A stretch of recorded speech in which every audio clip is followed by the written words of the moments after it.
There are those in life that look set up to succeed, practically, socially, culturally, financially. William J. Seymour was not one of those people. In fact, for him it seemed like the very opposite. Son of a slave, blind in one eye, a young black man living in an intense racist environment, life didn't look like it was in his favour. Yet God used him, and he became one of the most influential African American Christian leaders of his time, and his impact can still be felt today. Seymour was born on the 2nd of May 1870 in Louisiana, and his parents, Simon and Phyllis, were both recently freed slaves. Not much is known of his younger years, but later he escaped the harsh prejudice of Louisiana to live in Cincinnati.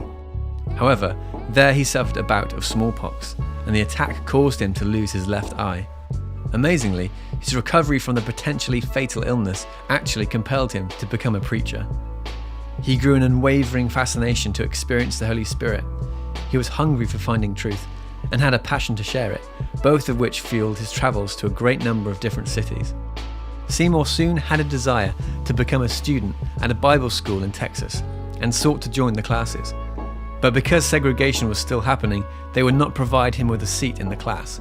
Instead, he was only allowed to listen through an open door or window. His attendance did not last very long, as he grew sick of the racism. He believed that racial integration in worship was the true heart of Christ. However, from the teaching he did hear, he realized the power that was the Holy Spirit and what it meant for him. Seymour was led to move to Los Angeles, where he wasted no time in making his presence felt. A kind couple called Mr. and Mrs. Asbury offered to host some gatherings in their home, where Seymour could preach and pray. And on April the 9th, 1906, God began doing something in the hearts of people that was wild and real, and it continued for 3 nights. As excitement increased about these events taking place, more and more people came to witness the meetings, and the Asbury home quickly became too small to accommodate the services. So, Seymour moved the congregation into an unused church building on Azusa Street, which was, at the time, being used as a warehouse. The congregation, made up of people of all races, cleaned out the building and then filled the interior with makeshift furnishings. The pulpit was made of 2 boxes nailed together, and the seats made from planks nailed to empty barrels.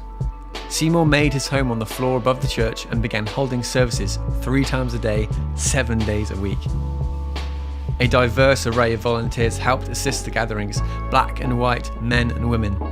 It gained national attention as the Azusa Street Revival and was a huge catalyst for the expansion of the Pentecostal movement across the world.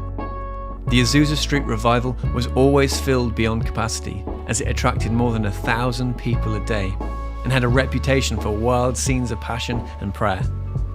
People were amazed that Seymour, from his unlikely and humble beginnings, had realized his vision of a completely integrated church community alive with the Spirit of God.